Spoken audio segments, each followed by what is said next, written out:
কানা মিকদারুহু আলফ সানাতিন মিম্মা তাউদ্দুন, যার পরিমাণ তোমাদের হিসাব অনুযায়ী 1000 বছরের সমতুল্য এক একটা দিন। তাহলে বলেন দেখি 6 দিন ইনটু 1000 কয় হাজার? 6000 বছর লাগিয়ে তৈরি করেছে।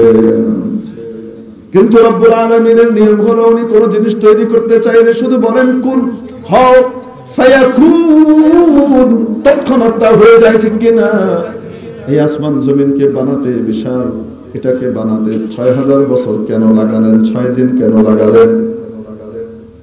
তার কারণ হলো সৃষ্টিটা যে অনেক বিশাল এবং বৃহৎ, অনেক গুরুত্বপূর্ণ, এটা বুঝাবার জন্য একটু সময় ব্যয় করেছেন, যেন মানুষ এবং অন্যরা বুঝতে পারে এটা কত বিশাল সৃষ্টি। আল্লাহ চাইলে এক মুহূর্তে পারতেন, কিন্তু সৃষ্টির গুরুত্ব বুঝাবার জন্য 6টা দিন ব্যয় করেছেন। 6 দিন কয় হাজার বছর? 1000 বছর দিয়ে গুণ দিলে 6000 বছর। মেরে মুহতারাম দোস্ত, আজিজ ও বুজুর্গ, কিন্তু বানিয়েছেন কিভাবে? আদেশের মাধ্যমেই বানিয়েছেন। হচ্ছে বলে আদেশের মাধ্যমে বানিয়ে সিস্টেম করে দিয়েছেন যে এইভাবে এইভাবে হও, তো এইভাবে ওইভাবেই হচ্ছে, ঠিক কি ঠিক না?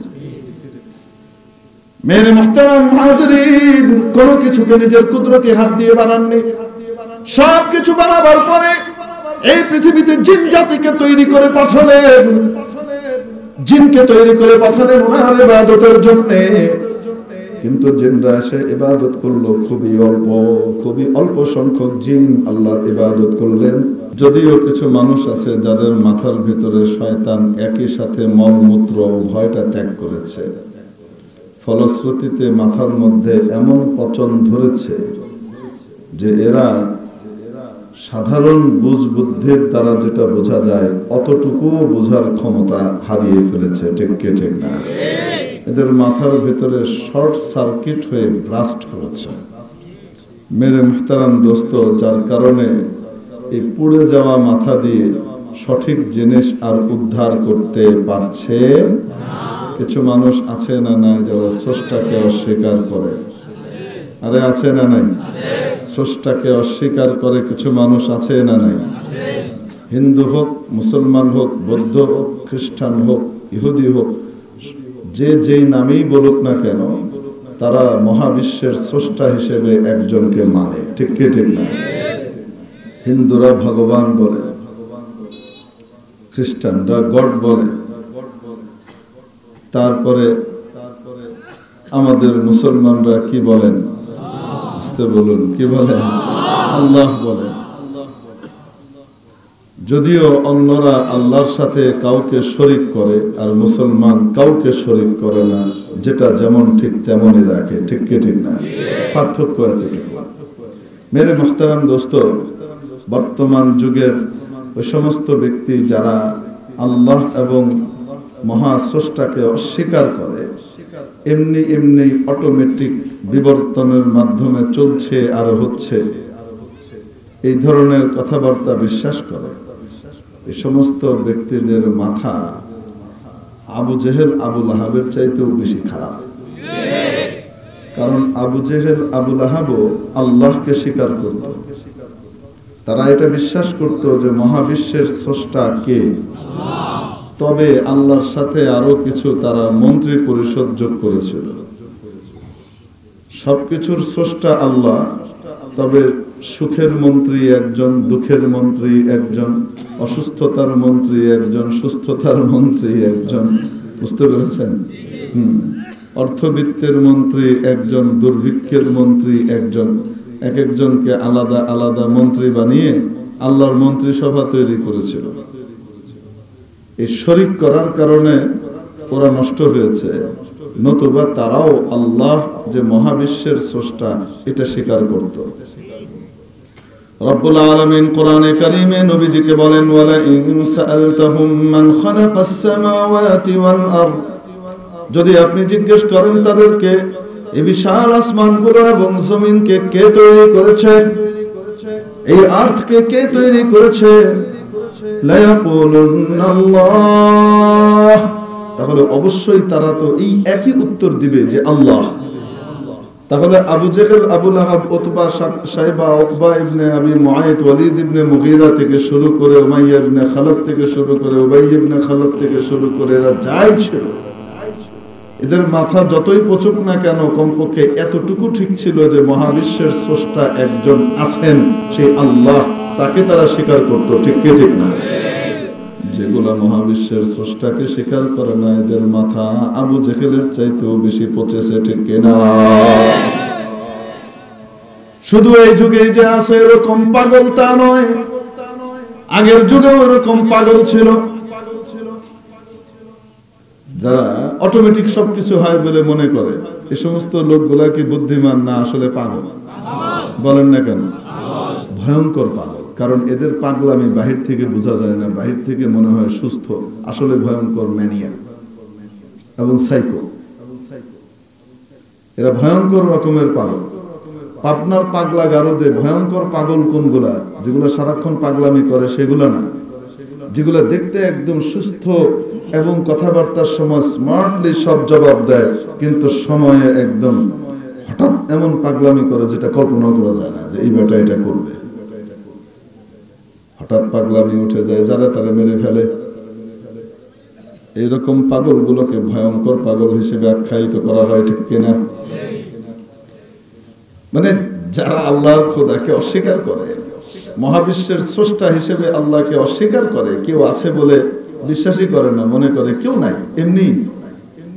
এগুলা যদি ওই জমানায় থাকতো তো আবু জেহেল এগুলারে পাগল পেত। পাগল এমনি এমনি কোনো কিছু হয় না।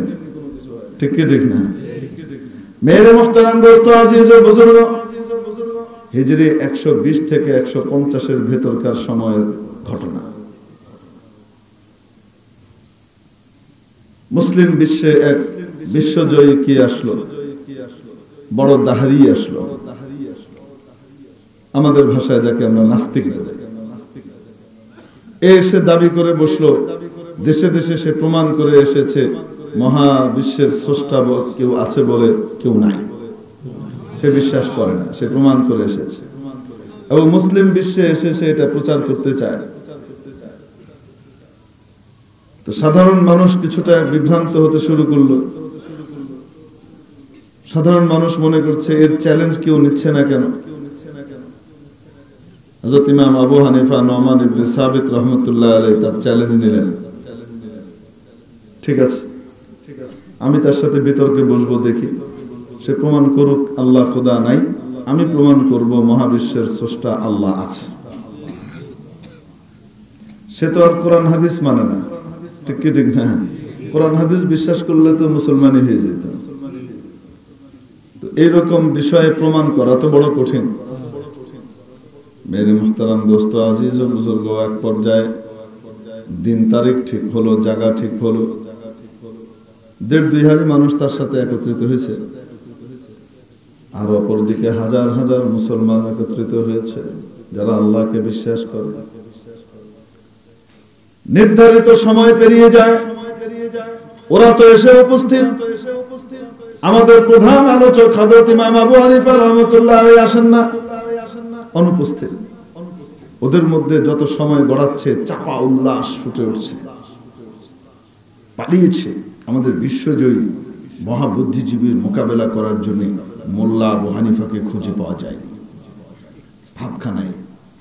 আর এদিকে মুসলমানদের ভিতরে কেউ কেউ কনফিডেন্ট, আবার কেউ কেউ কারো কারো চেহারার ভিতরে মালিন্য, হতাশার ছায়া। ব্যাপার কি, ইমাম সাহেব তো কখনো সময়ের চাইতে পরে আসেন না, আগেই চলে আসেন, আজকে কেন আসছেন না? বেশ সময় পরে, কিছুক্ষণ যাবার পরে হযরত ইমাম আবু হানিফা রাহমাতুল্লাহ আলাইহি এসে উপস্থিত হলেন। আসার পরে ইমাম আবু হানিফা রাহমাতুল্লাহ আলাইহি বললেন যে আমি একটু আপোলজি করছি, আমার আসতে দেরি হয়ে গেছে, সরি। কারণটা ব্যাখ্যা করে দিচ্ছি। আমি যেখানে থাকি সেখান থেকে আপনার এই মজলিসে আসবার জন্য রাস্তার মধ্যে মাঝখানে একটা নদী পড়ে। নদীটা পার হবার জন্য আমি তীরে এসে উপস্থিত হয়েছি। আনফরচুনেটলি ওখানে কোনো কি নেই, নৌকা নাই, সব নৌকা ওপারে। আমি হাঁক ডাক করে ওদেরকে বলতে পারছি না, বড় নদী, যাই হোক, শেষে আমি যখন খুব বিচলিত হয়ে গেলাম যে সময় পার হয়ে যাচ্ছে, যথাসময়ে আমি পৌঁছতে পারবো না, তো হঠাৎ দেখি আমার পাশে যে বড় গাছটা ছিল নদীর তীরে, সেই গাছটা পট করে কেটে গেল। তারপরে কাটার পরে ওটা খাটাখাট তক্তা হয়ে গেল। তারপরে ওই তক্তাগুলো পরস্পরে খাটাখাট একটা একটা জোড়া লেগে গেল। তারপরে জোড়া লেগে সুন্দর একটা নৌকার আকৃতিতে বড় নৌকা তৈরি হয়ে গেল। তারপরে সেই নৌকা উপর থেকে নেমে পানিতে নেমে আসলো, আমার সামনে এসে দাঁড়ালো। আমি বুঝলাম আমার জন্যই এই অদ্ভুত ঘটনা ঘটছে। তাই আমি ওটার উপরে উঠলাম। উঠার পরে সেই নৌকা সঁ করে চলে ওপার থেকে আমাকে এপারে নিয়ে আসলো। তারপর আমি নেমে আপনাদের খেদমতে এসে হাজির হলাম। তো আপনাদের মতো সবাই এরকম সুবহানাল্লাহ পড়তেছে যারা উপস্থিত।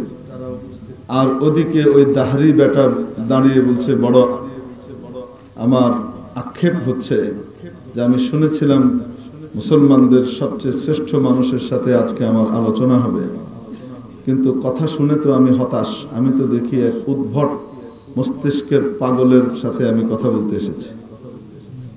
শুধু পাগলই নয়, এই ভদ্রলোক যদি পাগল না হয়ে থাকেন তাহলে বলতে হবে নিরেট চাপাবাজ।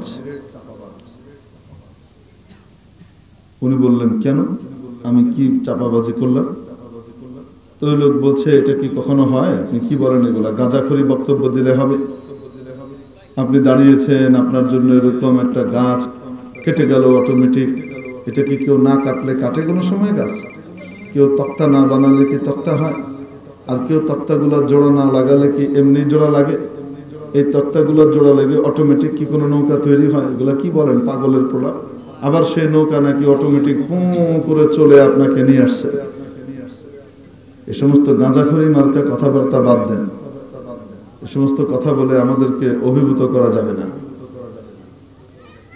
হযরত ইমাম আবু হানিফা রাহমাতুল্লাহ আলাইহি বলেন, আচ্ছা ঠিক আছে, তাহলে আপনার দাবি অনুযায়ী একটা গাছ অটোমেটিক কেটে তক্তা হতে পারে না, কেউ কাটা লাগে। তারপরে ওই তক্তাগুলো অটোমেটিক জোড়া লাগতে পারে না, কেউ লাগাইতে হয়। তারপরে ওই নৌকাটা তৈরি হতে পারে না, কেউ বানাতে হয়। তারপরে সেই নৌকাটা অটোমেটিক চলতে পারে না, কেউ চালাতে হয়। এই যদি হয়, তাহলে আমি আপনাকে জিজ্ঞেস করতে চাই, এই ছোট্ট একটা নৌকা যদি অটোমেটিক তৈরি হয়ে চলতে না পারে, এই মহাবিশ্ব বিশাল আসমান আর জমিন, এই চাঁদ সূর্য গ্রহ নক্ষত্র তারা অটোমেটিক তৈরি হয়ে গেছে, আর অটোমেটিক এতদিন চলছে। আমি পাগল না, আপনি পাগল। মেরে মুহতারাম দোস্ত, আজিজ ও বুজুর্গ, এই জন্য মহাবিশ্বের স্রষ্টা আছে না নাই? পাগলের দল বলে, যা দেখি না তা কেন বিশ্বাস করব? আমরা বলতে চাই, এমন অনেক জিনিস আছে তুমি দেখো না কিন্তু বিশ্বাস করো, ঠিক কিনা? তুমি কোনোদিন বিদ্যুৎ দেখো নাই, কারেন্ট দেখো নাই, কিন্তু বিশ্বাস করো তারের ভিতরে বিদ্যুৎ আছে না নাই। কোনোদিন বাতাস দেখো নাই, কিন্তু বিশ্বাস করো কিনা বাতাস আছে না নাই। তুমি কোনোদিন লবণের মধ্যে তিক্ততা দেখো নাই, কিন্তু বিশ্বাস করো তিক্ততা আছে। মিষ্টি খাবার সময় মিষ্টতা কখনো দেখো নাই, কিন্তু বিশ্বাস করো মিষ্টতা আছে। খাবারের মধ্যে যখন ঝাল খাও, ঝালটা কি দেখা যায়? বলেন না কেন? ঝালটা দেখা যায় না, কিন্তু বিশ্বাস করো ঝাল আছে, ঠিক কিনা? তুমি যখন গরম পানি খাও, গরম লাগে, যখন তাপ পাও, সূর্যের হিট যখন তোমার গায়ে লাগে, তখন তোমার গায়ে গরম লাগে। গরমটা দেখাও দেখি, গরম দেখাতে পারবে না কখনো, কিন্তু গরম আছে, বিশ্বাস করো। ঠান্ডা কখনো দেখাতে পারবে না, কিন্তু ঠান্ডা যে আছে সেটা বিশ্বাস করো, ঠিক কি ঠিক না? তেমনি ভাবে মহাবিশ্বের মহান স্রষ্টা আল্লাহকে তুমি দেখতে পাও নাই, কিন্তু দেখতে না পেলেও তিনি অবশ্যই আছেন।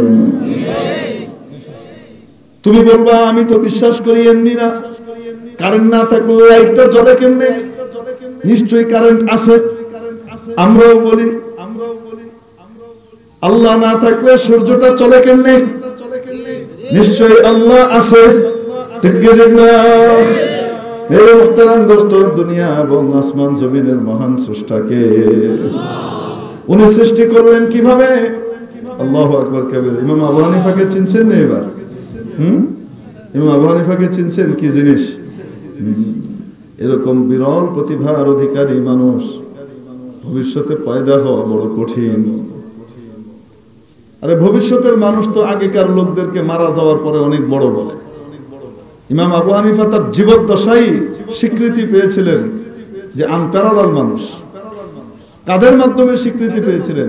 যুগ শ্রেষ্ঠ মুজতাহিদ এবং ফকিহদের মাধ্যমে, বড় বড় হাদিস বিশারদদের মাধ্যমে, তার ওস্তাদদের কাছ থেকে স্বীকৃতি পেয়েছিলেন যে আবু হানিফা নোমান ইবনে সাবিত আমাদের চেয়ে বেশি বুঝে। সুবহানাল্লাহ। হায় হায় হায় হায়। একবার ইমাম আবু হানিফা রাহমাতুল্লাহ আলাইহি এক উস্তাদ ইমাম সুলাইমান ইবনে মেহরান আল আমাশ, আমাশ নামে অধিক পরিচিত, সমাধিক পরিচিত, বুখারী মুসলিমের, বুখারী শরীফ মুসলিম শরীফের প্রায় পাতায় পাতায় ইমাম আমাশের নাম আছে খুঁজলে। প্রায় ইমাম বুখারীর দাদা ওস্তাদের দাদা ওস্তাদ, দাদা ওস্তাদের যুগ শ্রেষ্ঠ মুহাদ্দিস ছিলেন, যুগ শ্রেষ্ঠ মুহাদ্দিস। দূর দরাজ থেকে বড় বড় মানুষ এসে ওনার কাছে হাদিস পড়ত। ইমাম আমাশ রাহমাতুল্লাহ আলাইহির সাথে তার বেগমের একটু লাগালাগি ছিল, কারণ যারা জ্ঞান তাপস হয়, জ্ঞানের মধ্যে ডুবে থাকে, তারা বিবির সাথে অতি সময় দেওয়ার মতো সুযোগ খুব একটা পায় না। আর বেগম সাহেবা চায় যখন সে আমার সাথে একটু কথাবার্তা কইব, বেশি এটা করবে সেটা করবে। তো অনেকে জ্ঞান সাগরে ডুব দিলে আর কোনো খবর থাকে না। তো বেগম সাহেবের সাথে খুঁটিনাটি লেগেই আছে। তো বেগম সাহেব বলে, আপনি আমরা ছেড়ে দেন, আপনি আপনার বইপত্র নিয়ে থাকেন, আপনার এলিম নিয়ে থাকেন, আমরা ছেড়ে দেন, দরকার নেই। বুঝেন নাই? উনি মনে করেন মুখের কথা কয় বুঝি, আসলে হয়তো মন থেকে কয় না। কে কয়? আর মুখের কথা অনেক সময় কয় না। হ্যাঁ, আমি বলে সংসার করে গেলাম তোর বাপের সাথে, যদি আর কেউ হইতো কবে লাথি মেরে ফেলা দিয়ে যেত গা। কয়নি? কয় না? আপনাদের এখানে হয়তো কয় না, কিন্তু আমার সাথে যদি আদম আলাইহিস সালামের দেখা হয় কোনোদিন কিয়ামতের দিন, আমার খুব আশা জান্নাতে দেখা করা। দেখা হইলে আমি আব্বারে জিজ্ঞাসা, আব্বা জান, আম্মা কি আপনার এরকম কথা কইছিল কোনোদিন যে আমি বলে সংসার করে গেলাম, আপনার যদি আর কেউ হইতো কবে যে থুয়ে যেত গা। যারা বিয়ে শাদী করছেন এখানে 8-10 বছর পার হয়েছে, শব্দ যাই হোক না কেন এই বিষয় আশা করি এতদিনে শুনে ফেলছেন কমপক্ষে। না শুনেন নাই? কে কে শুনেন নাই হাত উঠান দেখি, একটু দেখি। তার মানে বোঝা গেল সবাই শুনছে। ঠিক কি ঠিক না? কম বেশ। তুমি তো বিয়েই করো না, তুমি কি হাত উঠাও? বিয়ে করছে, বিয়ে এখনো ধরে নাই।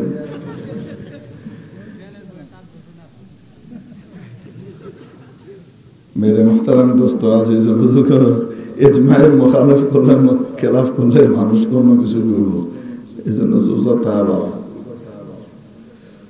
তো উনি মনে করেন এমনি কয়, সবাই কয় এমনি কয়। ও বেচারা আসলে শুনেই নাই কি কইছে, বিভোর ছিল। এখন জিগাইতেছে কি কইছে হুজুরে, কি জিগাইছে? আত্মতি নাইছে হুজুর, আত্মতে কইছে, তার মানে তো বালাকামে আত্মতে কইছে। মেরে মুহতারাম দোস্ত, আজিজ ও বুজুর্গ, বলছিলাম বিবির সাথে খটমট। আর বিবি এটা আসলেই চায় যে উনি ছেড়ে দিলে আমি যাই একটু রিল্যাক্স করব। যাই হোক, একদিন বাড়িতে আসছেন, ওনার ওদিন খুব আগ্রহ বিবির সাথে গল্প গুজব করবে, কিন্তু বেগম সাহেবের মুড বিগড়ে আছে। উনি আর কথা কইতে চাইতেছেন না, উনি চুপ করে বসে। ইমাম আমাশ রাহমাতুল্লাহ আলাইহি তার মান ভাঙানোর জন্য একটু ভয় দেখাইলেন। ভয় দেখাইতে গিয়ে কয়ে ফেললেন যে যদি ফজর পর্যন্ত তুমি কথা না বলো, সুবে সাদেক পর্যন্ত, তাহলে তোমার উপর 3 তালাক। কইতে দেরি, বেগম সাহেব এবার একদম আইট করে বইয়া কোনো কথা না কাও। উনি পেয়ে গেছে জীবনের কাঙ্ক্ষিত বস্তু। কারণ ইমাম আমাশ তার বিবিকে জানার চাইতে বেশি ভালোবাসতেন। বিবিকে অত্যাধিক ভালোবাসেন, কোনোদিনই ছাড়ার কল্পনাই করেন না। এখন রাগের ঠেলায় কথা একটা কুয়ে নিয়েছে, তো রাগের ঠেলায় ছুরি মারলে ছুরি লাগবে না, কয় না কেন? যারা কয় রাগের মাথায় তালাক দিলে তালাক পড়বে না, তো রাগের মাথায় ছুরি মারলে ছুরি লাগবে না? হ্যাঁ, কাটবে না মনে হয়? এটা তো রাগের ঠেলায় মারছে, তো ছুরি কাটার কথা না তো। তালাক মানে হলো, তালাক কি জিনিস? সম্পর্ক ছিন্ন করে দেওয়া, কেটে দেওয়া, ঠিক কি ঠিক না? এজন্য নবীজি বলেন সালাতুন জিদ্দুহুন্না জিদ্দুন ওয়া হাজলুহুন্না জিদ্দুন। তিনটি বিষয় আছে যেগুলোকে সিরিয়াসলি বললেও সিরিয়াস হবে, আর যদি ফান করে বলে তাও সিরিয়াস ধরা হবে। আন-নিকাহু ওয়াত তালাকু ওয়াল আতাক, তার মধ্যে একটা হলো তালাক। ফান করে তালাক দিলেও, ঠাট্টা করে তালাক দিলেও তালাক পড়ে যাবে। ভুলে তালাক দিয়ে ফেলছে তাও তালাক পড়ে যাবে। ইচ্ছা করে দিলেও তালাক পড়বে, রাগের মাথায় দিলেও তালাক পড়বে, ঠিক কিনা? খবরদার খবরদার খবরদার, কখনো স্ত্রীর সাথে আর যে শব্দই ব্যবহার করি, তালাকের শব্দ কখনো ব্যবহার করা যাবে কখনো না। যত রাগী হই না কেন, এইটা মুখে আনা যাবে না, আর সব বলা যাবে। হুজুর আসলেই নিয়ত করছে আর রাখতাম না, তাও এটা কইও না, ঠান্ডা হয়ে এলো পরে কইও, ঠিক কি ঠিক না?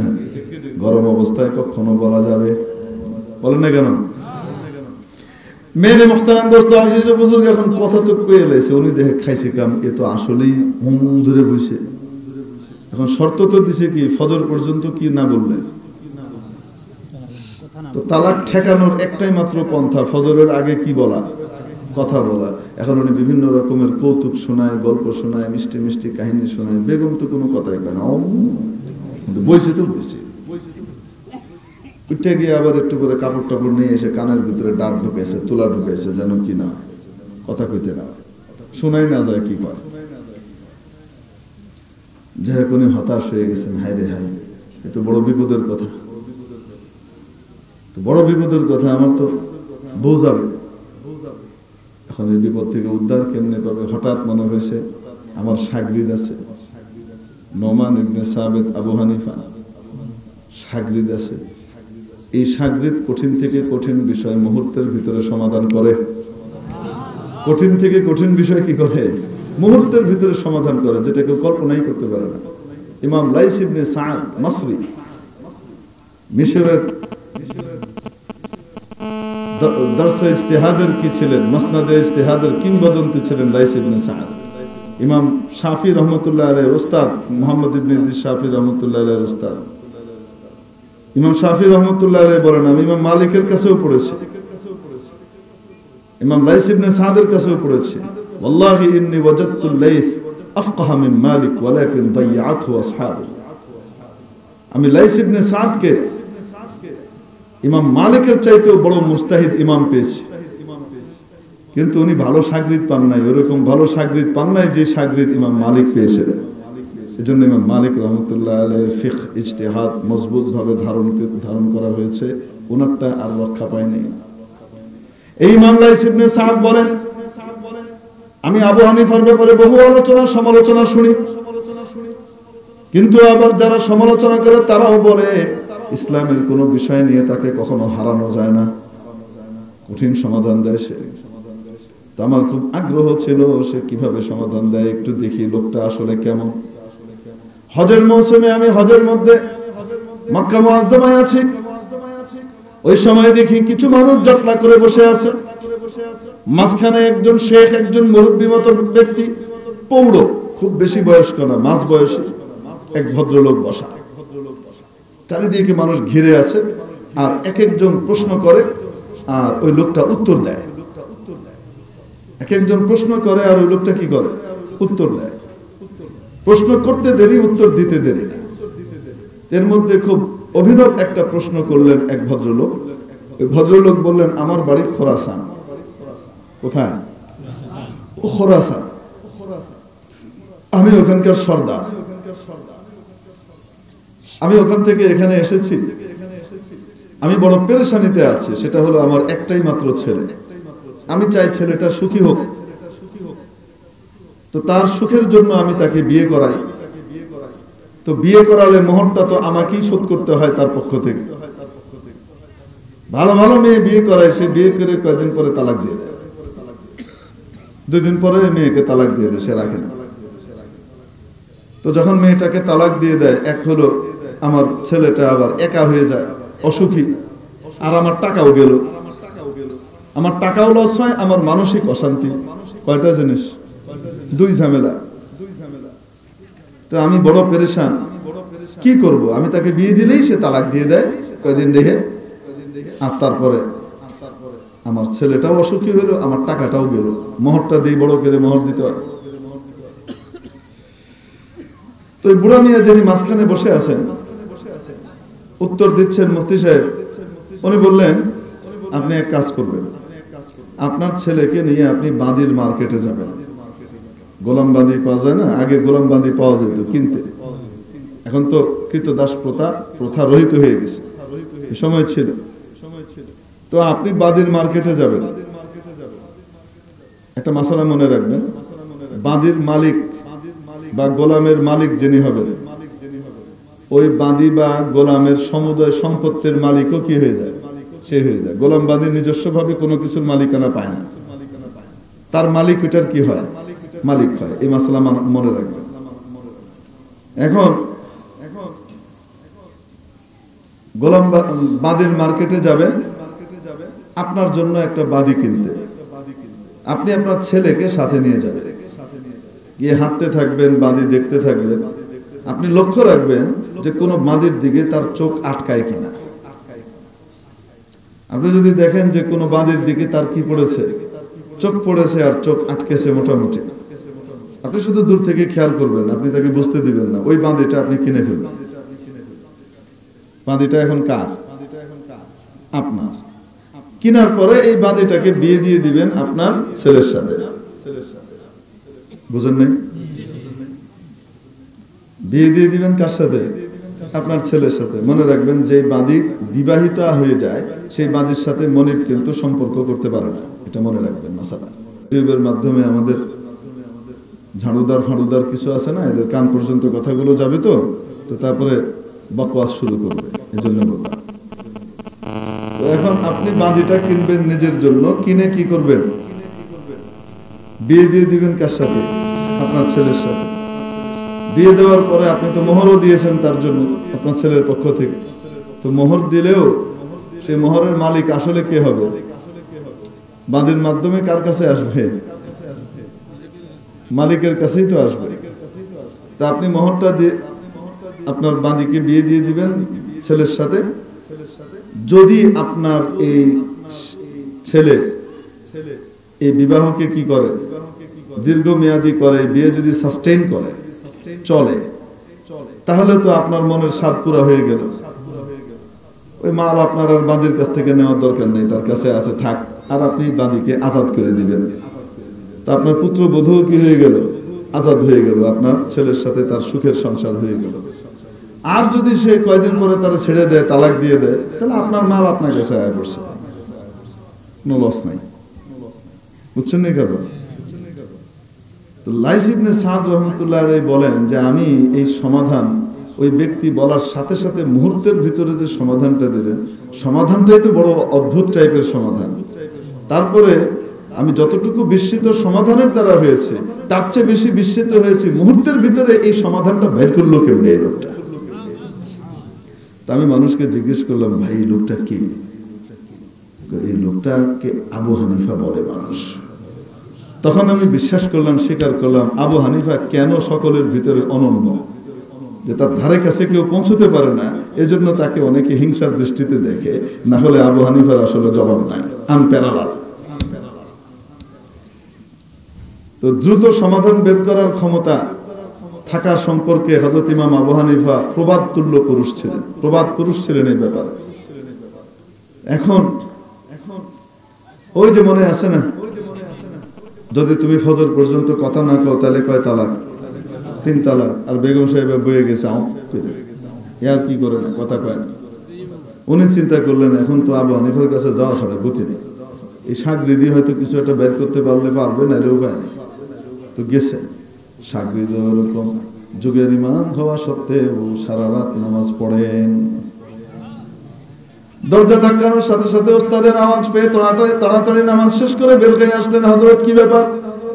এই হুজুর কোনো চিন্তা করবেন না, তালাক হবে না, আপনি নিশ্চিন্তে গিয়ে ঘুমায় থাকেন, তালাক হবে না। করে তালাক হবে না কেন? ওইটা আমি দেখবো, আপনি যে ঘুমায় থাকেন। যতই নিশ্চিন্ত করুক, সময় যত পার হইতেছে তত প্যালপিটেশন কি হইতেছে, বাড়তেছে, প্রেশারও হাই হইতেছে। কইছে তো ঠিকই, কিন্তু কেমনে করবে এটা তো কয় নাই। ঠিক কি ঠিক না? আস্থা আছে, কিন্তু একটা অস্থিরতা আছে না? না, এই অস্থিরতার ভিতরে হঠাৎ ফজরের আজান হয়ে গেল। রাত শেষ হয়ে গেছে তো, ফজরে কি হয়ে গেছে? আজান হওয়ার সাথে সাথে বেগম সাহেবা আল্লাহর শুকর আদায় করলেন। আলহামদুলিল্লাহিল্লাযী আনকাযানি মিন হাযার রাজুলিল ইয়াবিস আল খাশিন। আমি আল্লাহর শুকরিয়া আদায় করতেছি যে আল্লাহ আমার এই রসকসহীন মানুষটা থেকে নাজাত দিছে। এখন খুশির চোটে আর হযরত ইমাম আমাশের তো মাথা খারাপ, আমার বউটা গেল গা। আর বেগম সাহেবা কি করতেছে? এই গাঁটটি গুছকা গোসল গুছাইতেছে, বাবার বেড যাই। আবার হাঁটতে হাঁটতে বলতেছে, যাই বলুক না কেন আপনি আসলে অনেক ভালো মানুষ, এটার কোনো সন্দেহ নাই। আপনি একটু চুপচাপ থাকেন, কথাবার্তা কম কম, কিন্তু আপনার মতো মানুষ হয় না, এটাও ঠিক। এই সার্টিফিকেটটা আমি আপনাকে দিচ্ছি, কিয়ামতের দিনে দিব। তবে মুশকিল হলো আপনার সাথে আমার বনি বানাতেছিল না। যাই হোক, অনেক কষ্ট দিয়েছি আপনাকে, মাফ কেটে দিয়ে। এগুলিও কইতেছে আবার কি করে, যত মাফ চায় মাফ লাগে না, গা জ্বলে। আর রাগ, নোমানের উপরে ভরসা করলাম, করলোটাকে। যাই হোক, কিছুক্ষণ পরে হঠাৎ দরজার মধ্যে ধাক্কা, দরজা খটখটানোর আওয়াজ শুনে দরজা খুলে দেখেন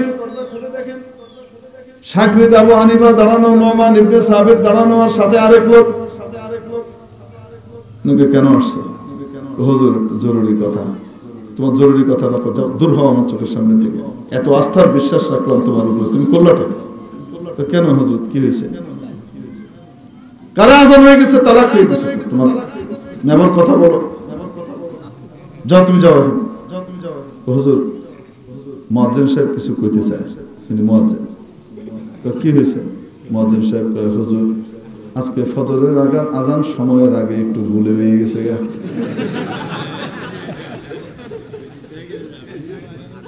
ইমাম আবু হানিফা কিছুই করেন নাই, কাউকে কিছু বলেন নাই, গিয়ে কি করছেন? হ্যাঁ, মুয়াজ্জিন সাহেব হঠাৎ ঘুম থেকে উঠা, আর টাইম চলে যেতেছে, আজান দেন না কেন? কি টাইম চলে যেতেছে ওটা তার পায় না, টাইম চলে যেতেছে, আজান দেন না কেন? মুয়াজ্জিন সাহেব কি দিয়ে দিছে? আজান দিয়ে দিছে। আজান শেষ হওয়ার পরে কয়, আরে এখনো ফজরের ওয়াক্ত হয় নাই, এই কথাটা গিয়ে কইবেন। কি মনে হয় আবু হানিফা সাধারণ? মুজতাহিদ যুগে যুগে আসবে, কিয়ামত পর্যন্ত মুজতাহিদ আসবে, কিন্তু মনে রাখতে হবে আনপ্যারালাল মুজতাহিদ যারা আল্লাহ কবুল করেছেন এনাদেরকে এরকম ক্ষণজন্ম মনীষীর নজর পাওয়া যাবে না। ঠিক কিনা? বিজ্ঞান চর্চা তো চলছে, উৎকর্ষ সাধনের কোন যুগে চলে গেছে? সারা পৃথিবী মিলে বিজ্ঞান সাধনা করছে, চর্চা করছে, কিন্তু আরেকটা নিউটন পয়দা করতে পারে না, আরেকটা আইনস্টাইন এখনো পয়দা হয়নি। ঠিক কিনা? প্রত্যেকটা ফোন আর বিষয়ের ভিতরে আল্লাহ তাআলা কাউকে কাউকে পথিকৃত বানান, আনপ্যারালাল বানিয়ে দেন। এদের সমকক্ষ হওয়া বহুত মুশকিল। ঠিক কি ঠিক না? বিজ্ঞানের মধ্যে যেমন নিউটন, আইনস্টাইন, এরা অদ্বিতীয়, অতুলনীয়, ঠিক তেমনি ভাবে ইমাম আবু হানিফা, ইমাম শাফি, ইমাম মালিক, ইমাম আহমদ ইবনে হাম্বল ছিলেন ইজতিহাদের যুগে জগতে এরকম ক্ষণজন্ম। ঠিক কি ঠিক না? এজন্য যে ব্যক্তি বলে আমরা মাযহাব মানি না, এরা আসলে বোকা অথবা অজ্ঞ, অথবা মাযহাব কি জিনিস আসলে বোঝে না। ঠিক কি ঠিক না? মেরে মুহতারাম দোস্ত আজিজ ও বুজুর্গ, বলতেছিলাম ইমাম আবু হানিফা কিভাবে ওই দাহরিয়াকে কাট করে ফেলে দিলেন, নাস্তিককে চিৎ করে ফেললেন, দেখছেন তো? তাহলে বলেন মহাবিশ্বের মহান স্রষ্টাকে আর ওয়াস্তে কে? এই মহাবিশ্বকে রব্বুল আলামিন তৈরি করেছেন কয় দিনে জানেন কিনা? বিশাল 7 তবক আসমান আর এই জমিনকে তৈরি করেছেন মাত্র 2 দিনে। ফি ইয়াউমাইন, কয় দিন? وقدر فيها أقواتها في 4 أيام এবং শুরু থেকে নিয়ে শেষ পর্যন্ত এর ভিতরে যত প্রাণী, যত কিছু বসবাস করবে, যত কিছু থাকবে, এদের সকলের খাদ্যদ্রব্য, এদের সকলের বেঁচে থাকবার উপায় উপকরণ সবকিছুকে তৈরি করেছেন, ম্যানেজ করেছেন মাত্র 4 দিনে। মোট কয় দিন হলো? হ্যাঁ, ফি 6 আইয়াম। মোট কয় দিনে তৈরি করেছেন? কেউ প্রশ্ন করতে পারে, হুজুর 6 দিনে বানাইলেন, ওই সময় তো চন্দ্র সূর্যই তৈরি হয় নাই, তো দিন রাত তৈরি থেকে বলে না কেন? দিন রাত কিভাবে হয়? সূর্য ডুবা উদয়ের মাধ্যমে। তো কোত্থেকে হইল? উত্তর হলো মাবুদ বুঝাচ্ছেন, তোমাদের সামনে যে দিন আছে, 6টা দিনে যে পরিমাণ সময় হয়, ওই পরিমাণ সময়ের মধ্যে গোটা আসমান জমিন সহ সব তৈরি করেছেন। উত্তম উত্তর হলো এই জগতের দিন নয়, মাবুদের জগতের দিন। ওখানকার দিন এই দুনিয়ার কমপক্ষে 1000 বছর। সুবহানাল্লাহ। كان مقداره 1000 سنة مما تعدون। যার পরিমাণ তোমাদের হিসাব অনুযায়ী 1000 বছরের সমতুল্য এক একটা দিন। তাহলে বলেন দেখি, 6 দিন ইনটু 1000 কয় হাজার? 6000 বছর লাগিয়ে তৈরি করেছে। কিন্তু রব্বুল আলামিনের নিয়ম হলো, উনি কোন জিনিস তৈরি করতে চাইলে শুধু বলেন কুন, হও, ফায়াকুন, তৎক্ষণাৎ তা হয়ে যায়, ঠিক কিনা? এই আসমান জমিনকে বানাতে, বিশাল এটাকে বানাতে 6000 বছর কেন লাগালেন? 6 দিন কেন লাগালেন? তার কারণ হলো সৃষ্টিটা যে অনেক বিশাল এবং বৃহৎ, অনেক গুরুত্বপূর্ণ, এটা বুঝাবার জন্য একটু সময় ব্যয় করেছেন, যেন মানুষ এবং অন্যরা বুঝতে পারে এটা কত বিশাল সৃষ্টি।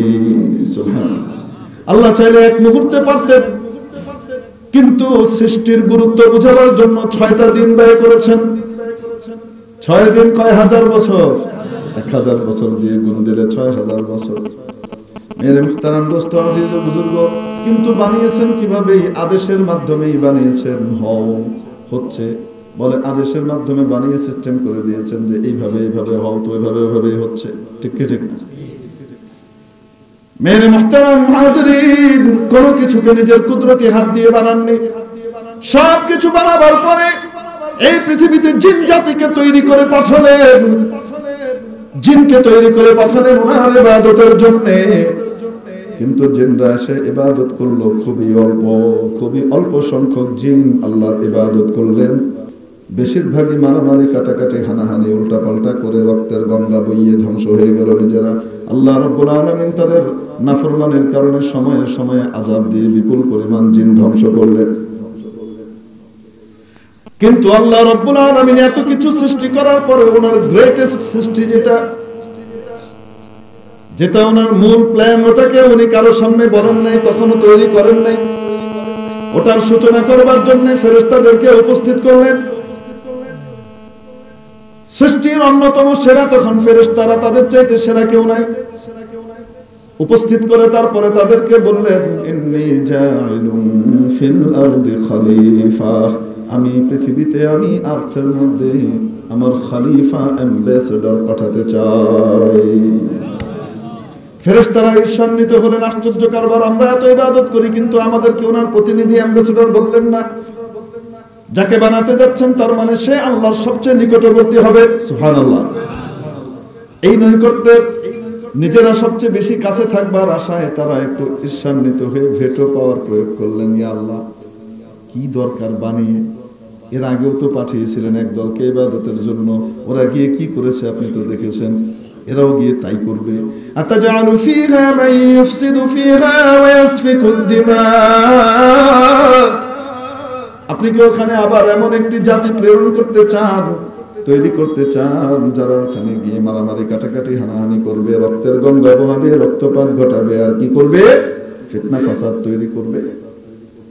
ওয়ানাহনু নুসাব্বিহু বিহামদিকা ওয়া নুকদ্দিসু লাক, আপনার গুণকীর্তনের জন্য, আপনার স্তুতি গাথা গাইবার জন্য, আপনার গরিমা গাইবার জন্য আমরাই তো যথেষ্ট, আমরা তো করেই যাচ্ছি। আল্লাহ রাব্বুল আলামিন বললেন, ইন্নী আ'লামু মা লা তা'লামুন, আমি যা জানি তোমরা তা জানো না। তারপরে আদমকে তৈরি করা শুরু করলেন, সুবহানাল্লাহ। তৈরি করা শুরু করলেন, কতদিনে করলেন জানেন কিনা? গোটা আসমান জমিন তৈরি করেছেন কতদিনে? 6 দিনে। গুণন 1000, 6000 বছরে, ঠিক কিনা? আর আদম আলাইহিস সালামকে যখন তৈরি করলেন, যেহেতু সবচেয়ে সেরা সৃষ্টি, এটাকে তৈরি করলেন মাত্র 40 দিনে। বিশাল আসমান জমিন সবকিছু বানালেন মাত্র 6 দিনে। আর শুধু আদমকে বানালেন কয় দিনে? যদি 1000 দিয়ে গুণ দেওয়া হয়, কত হাজার বছর লাগিয়েছেন আদমকে বানাতে। অন্যদেরকে বানিয়েছেন আদেশের মাধ্যমে, আর আদমকে যখন বানালেন নিজ কুদরতি হাতের মাধ্যমে বানালেন। নিজে মনের মতো করে আদমকে তৈরি করলেন। আল্লাহ রাব্বুল আলামিনের সেরা সৃষ্টি হলেন আদম, ঠিক কি ঠিক না? মেরে মুহতারাম হাজিরিন, তৈরি করবার পরে এত জ্ঞান আদমের মাথায় দিয়ে দিলেন, যা কিছু তৈরি করেছেন গোটা সৃষ্টি জগৎ সম্পর্কে শুধু প্রত্যেকটার নাম ধাম কি কি আছে এগুলো বলে দিছেন আল্লাহ। একবারে বলে দিছেন, আর আদম মুখস্থ করে ফেলছে। একবার বলছে, একবার শুনে কি করে ফেলছে? মুখস্থ করে ফেলছে। আদম আলাইহিস সালামকে হাজির করলেন ফেরেশতাদের সামনে, এনে ফেরেশতাদেরকে বলেন, আম্বিউনি বিআসমাহি ইহাউলাই ইন কুনতুম সাদিকিন। তোমরা তো নিজেদেরকে শ্রেষ্ঠ মনে করতা, যেটা বানাইতেছি তার চাইতে। এখন তোমরা বলো দেখি, আমি তোমাদেরকে জিজ্ঞেস করে এগুলোর নাম টাম বলো, সব যা আমি বানাইছি বলো। এরা কই, ইয়া আল্লাহ সুবহানাকা লা ইলমা লানা ইল্লা মা আল্লামতানা, যা আপনি আমাকে শিখাইছেন অটুকু তো জানি, এর বাইরে কিছুই জানি না। ইন্নাকা আনতাল আলিমুল হাকিম। ক্বালা ইয়া আদম, আল্লাহ বলেন আদম, জি, আনবিউহুম বিআসমাইহিম, এদেরকে সবগুলোর নাম বলে দাও তো। আদম আলাইহিস সালাম শুরু করছেন। কি শুরু করছেন জানেন? আরে বর্তমানে বিজ্ঞানীরা শুধু পানির ভিতরে, 8 বছর আগের কথা বলতেছে সমীক্ষায়, পানির ভিতরে 2.5 কোটির উপরে জলজ প্রাণী আবিষ্কার করেছেন বিজ্ঞানীরা, শুধু পানিতে 2.5 কোটির উপরে। জমিনের গোলা বাদ দিলাম, গাছপালার কথা বাদ দিলাম, শুধু বাংলাদেশের গাছপালা যদি আপনি খোঁজেন তাহলে কত লক্ষ প্রকারের গাছপালা আছে, ঠিক কি ঠিক না? গোটা পৃথিবী চষলে কত হাজার লক্ষ কোটি টাইপের গাছপালা। মুফাসসিরিনে কেরাম বলেন, আদম যখন বলা শুরু করেছেন শুধু বস্তুর নাম বলছিলেন না, আল্লাহ তো বলছেন নাম বলে দাও। আদম আলাইহিস সালাম তাফসীরের সাথে বলতেছেন, নামও বলেন ধামও বলেন, প্রকৃতির রুচি অপকারিতা উপকারিতা ক্ষতি লাভ সবকিছু বলে যাচ্ছেন টানা একটানা। এই যে এটা দেখা যাইতেছে, এটা টিকটিকি, এটার স্বভাব হলো জঙ্গলে থাকা না, ঘরের মধ্যে থাকা, মানুষের সাথে থাকা, আর প্রতিদিন 24 ঘন্টায় একবার করে একটা করে ক্যাপসুল ছাড়া।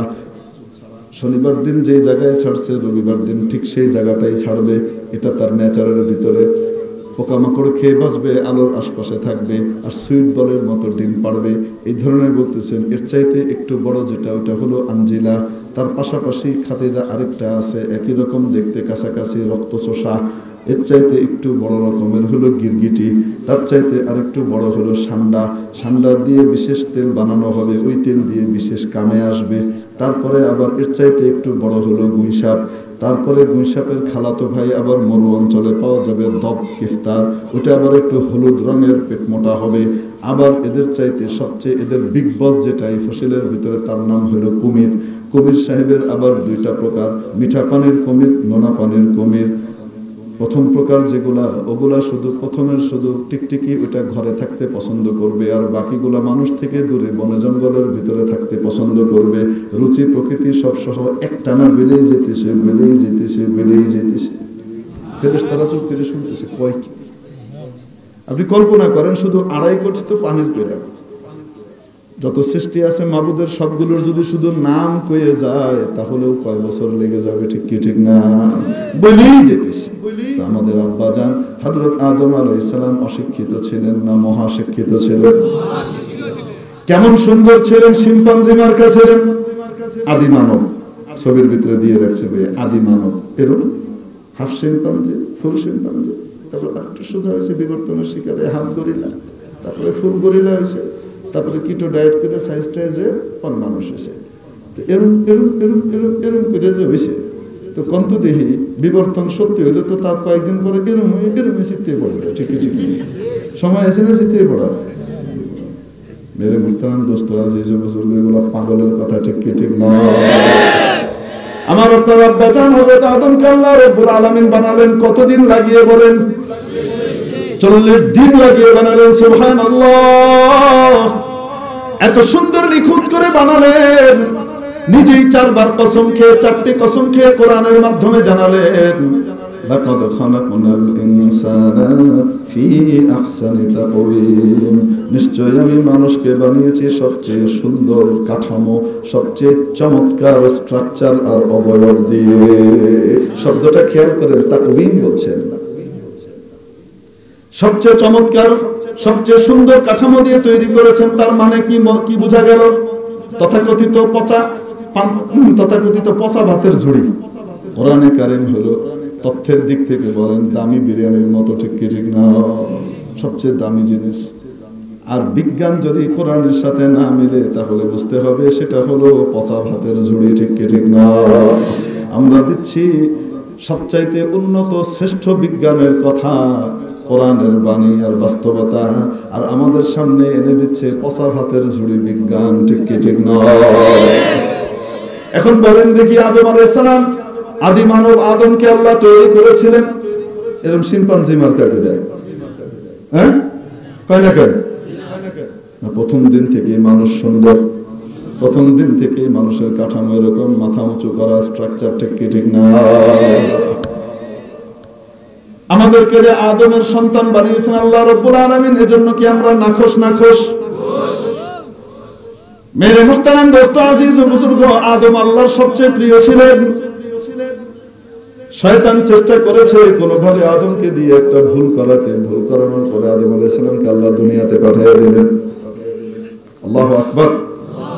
সৃষ্টি কোথায় করেছেন? জমিনে করেন না, করেছেন 7 আসমানের উপরে, জান্নাতুল ফেরদাউসে আরশে আজিমের সরাসরি নিচে করেছেন। তাহলে মানুষের সৃষ্টি কি দুনিয়ায়? আদি মানবের সৃষ্টি দুনিয়ায় নাকি কোথায়? বান্দর শিম্পাঞ্জির সৃষ্টি কোথায়? বান্দরের সাউদের মাথায় আল্লাহ হেদায়েত দান করুন, বলেন আমিন। মেরে মুহতারাম দোস্ত আজিজ ও বুজুর্গ, বলছিলাম দেখতে মানুষকে আসল মানুষ বানাবার জন্য পৃথিবীতে বিভিন্ন রকমের সিলেবাস আছে না নাই? আসতে বলেন আছে না নাই? কিন্তু যদি কোরআনের সিলেবাস না থাকে বুঝতে হবে মানুষ খাঁটি মানুষ হবে না, আধা জানোয়ার থাকবে। আপনারা দেশ গরু আছে না নাই? বইয়া বইয়া মুতে না বইয়া হোকা তো বইয়া পেশাব করার মুতা, এটা মানুষের খাচ্চত না জানোয়ারের খাচ্চত? বড় বড় শিক্ষিত তারারে আপনি দেখবা, তারা বড় বড় ডিগ্রি লইয়া ইয়া কেমব্রিজ থাকি, অক্সফোর্ড থাকিয়া বাদও আপনার হার্ভার্ড থাকিয়া ডিগ্রি লইয়া ইয়া এয়ারপোর্টের মধ্যে খাড়াইয়া উবাইয়া মুতের টেকনিক, ওকে বড় ডিগ্রি লওয়ার বাদেও মানুষ হইল না, জানোয়ার থাকি গেল। আর কোরআনী শিক্ষায় শিক্ষিতদেরকে দেখেন, ছোট্ট একটা বাচ্চা গ্রামগঞ্জ থেকে উঠে আসছে, যখন গ্রামে থাকছে অন্য পোলাপানের মতো হেউ খেলার সময় দাঁড়ায় দাঁড়ায় উঠছে, মাদ্রাসায় ভর্তি হয়ে এখন আলেম হয় নাই, হাফেজ হয় নাই, মাত্র 3 দিন গেছে, আলিফ বা তাসা পড়া শুরু করছে। এই বাচ্চাটা কোরআনী আলোয় আলোকিত হওয়ার কারণে এখান থেকে যাওয়ার পরে 1000 বার বললো সে আর দাঁড়িয়ে পেশাব করবে না, ঠিক কিনা? কোরআন সুন্নাহ অনুযায়ী বসে পেশাব করবে। এজন্য বলেন সত্যিকারের মানুষ বানাইতে হলে, বান্দরের ছাউ থেকে বাঁচতে হলে কি হইতে হবে? কোরআনী শিক্ষা লাগবে কি লাগবে না? তাই মালিক বলেছেন আর রহমান মহাদয়াবান, আল্লামাল কোরআন, যার উপরে অধিক দয়া করেন তাকে কোরআন শেখান, এবং কোরআন শেখানোর মাধ্যমে খলাকাল ইনসান, মানুষ বানান।